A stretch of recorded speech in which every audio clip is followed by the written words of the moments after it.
So, essentially, the first time that I went to rehab was I remember I got picked up. I had recently become homeless. I've been kicked out of my dad's house. So this is one of the first times I'd been kicked out of my dad's house. I can't remember exactly what the circumstances were with that time, but I was hanging out with a group of friends that were using drugs, and I think it might have. I think yeah, it was. See, I think it was meth, possibly. And then I was doing heroin too. I can't remember if I started the meth or the heroin first, but I thought I started the heroin first, but I might have started doing. No, no, no. It was. I was hanging out with a group of friends that I was doing like ecstasy and stuff like that and experimenting and hanging out with groups of friends and stuff like that. And I think I had just started getting into meth as well. Because I remember vaguely going to my connect's house, and what I would do is whenever I would get um like I don't even know if I should say this or not, but I would essentially trade him like money on a card for drugs or whatnot. And so I was going to my connect's house or whatever, and I was going to re up, and I remember telling him like, yeah, I just got kicked out of my dad's house, and I don't know where I'm gonna go, and all that stuff. And me and my plug were like, I wouldn't. It's just like a very odd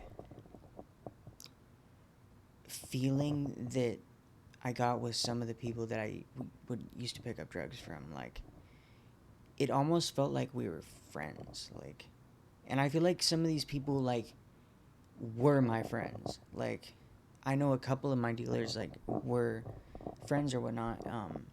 And so it's just a weird situation. I don't know why I brought that up, but I was telling him that I just got kicked out of my dad's house, and I don't really have anywhere else to go, and I was like, kind of tripping out, and I remember because I went straight to his house because I didn't.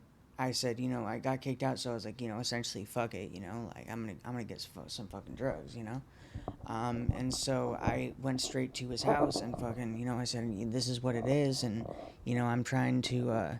I think I had, planned to, you know, I was like, I'll sell some fucking drugs or whatever. So I went to my connect's house or whatever, and I was like, this is what it is, and just give me whatever you can, and I'm gonna try and hustle it and whatnot.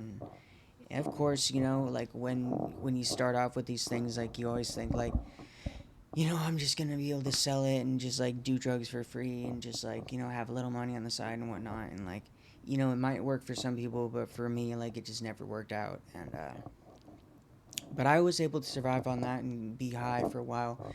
But I remember close, closely, like soon after that or whatnot. I remember getting to a point where, and I think it like there was like a damaging happening, a fracturing happening between me and my dad's relationship during this time, because he was like threatening to kick me out, and I think he had thrown me out of the house that day, but it wasn't like an official like kicked out yet, because like I remember being pushed into some sort of corner. I can't remember the exact specifics of it, to where I almost felt like I didn't have any other option than to call my mom and be like, "Hey, come pick me up. Like, I need your help to get like sober or whatever."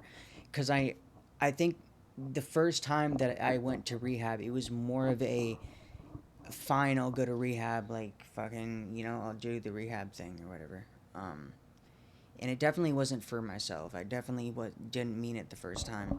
But I remember getting pushed into a corner at some point, and I remember being in a relationship with a almost all of my relationships have been abusive in one way, shape, or form. But um, the one during this time was extremely emotionally manipulative and vindictive and fucking just like if like anything went wrong, like it was always your fault. Like no matter what the situation, like, and she would like make, like, we'd be in public or some shit, and she'd like make it out to seem like, I was like doing bad shit. Like, she'd be like, "Oh, stop," or whatever, like, and just like flail in the middle of the store for no reason, and just be like, if she didn't get her way, she would literally like emotionally manipulate this situation to make it seem like I was against her, and that she was like the victim and shit. And she literally like, in multiple times with multiple women, like, I think at least two women I've had like been in public, and it was almost always when I was homeless and got into situations because they were acting a certain way.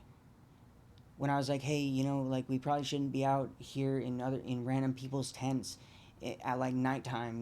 We should go back to our tent. Trying to get her to go back, and her being, oh, stop, and or something like that, and making me out to be the bad guy. But I don't want to get too far off track. So I think I was with in a really shitty relationship, and I think I might have just gotten. There was a whole thing to that. Like, I might as well say it. Like, we had just come back home from shopping, and we were going back to her house, and she literally like, she went inside, and like, I was going in behind her, and she shut the door behind me, and got all the stuff inside, and then like wouldn't let me back inside, and I was like, what the fuck? And so I go around to her window, and I fucking find out that she has another guy in there, and she's fucking like, they're doing shit, and like literally won't let me in the fucking door, like right in front of me and shit. And so the shit, and then like, there's the whole thing about like, then she broke up with me, and fucking, I was like, I'm just gonna say it, bro. I was crying and shit, and outside of her house, and fucking us. She had me all fucked up, and it was fucked up, dude. Like, she really fucked up my head and shit, and I was just like, she broke up with me, and I like just fell to the ground, and I started crying and shit, like, and so I was in a really fucking bad relationship, and I think I might have gotten just broken up with, and so I ended up calling my mom, and I was like, come pick me up. And so we ended up driving from Seattle to Yakima, and there was like no Suboxone, no methadone, no nothing. I don't think I had started really on opiates yet, so I don't think I was withdrawing in that aspect, but I definitely remember getting, like, doing the rest of my drugs before she picked me up, and being, like, high as a kite, like, for the first, like, day or two. Just, like, and just, I remember just being around my mom, and just it being almost the most awkward thing ever, because I knew I was so fucking high. And I couldn't tell her, and I wasn't going to tell her, and like, but I also knew it was probably so obvious, and so I did end up telling her. Eventually she was like, are you high still? And I was like, yeah, I just did the rest. And so she knew I was, but just being around my mom, just loaded like that, was just fucking, and her knowing for also just like, it was kind of like not demeaning, but just like, it kind of just reality checking away for a little bit. Though this first relapse, and attempted rehab didn't work at all. But so we ended up driving.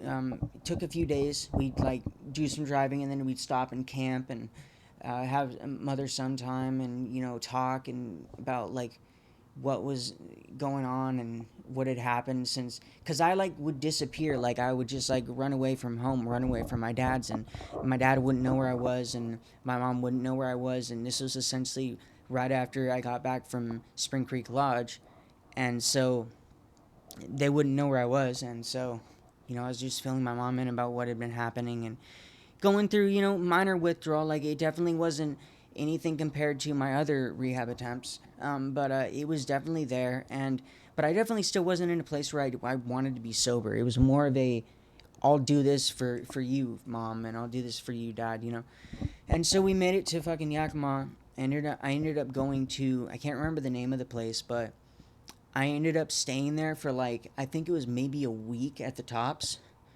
And I remember getting sick, and it was something that sparked this, but I was also just being an asshole. Like, I was just acting a fucking fool, dude. Like, I did not give a fuck. I was not trying to hear it. Like, I was not even ready to be sober for myself. Like, there was no part of that first attempt that was like success. Like I did not want to be there, dude. I was just like, I'm trying to get the fuck out of here. I literally just like, and I hate to say it, but like it was more of just like an escape. Like I know I don't have anywhere to be in Seattle. I don't want to be homeless in like downtown around a bunch of shady people. So mom, come pick me up and stuff. And it was like a breaking away in my mind, you know. Like, and I'm not even gonna like sugarcoat that. That's how I treated it. And so I ended up getting kicked out.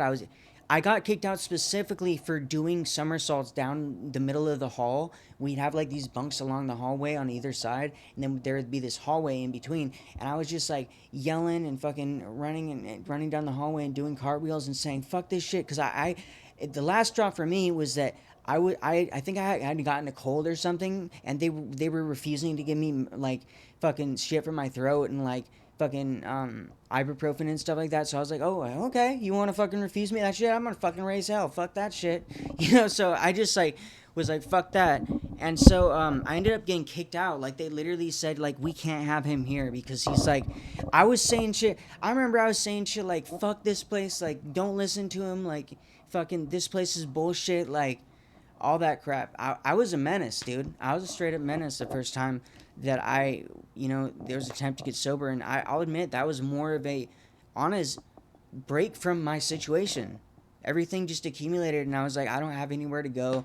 I can't go back to my dad's house. I don't want to be homeless in downtown Seattle, so I'm going to try this. And so I stayed sober for a little bit. We ended up camping together after Yakima. My mom wasn't happy that I got kicked out. She was pretty fucking pissed. She was like, what the fuck? You didn't even really try. And so from there, we ended up going and doing some camping. But I ended up, I think,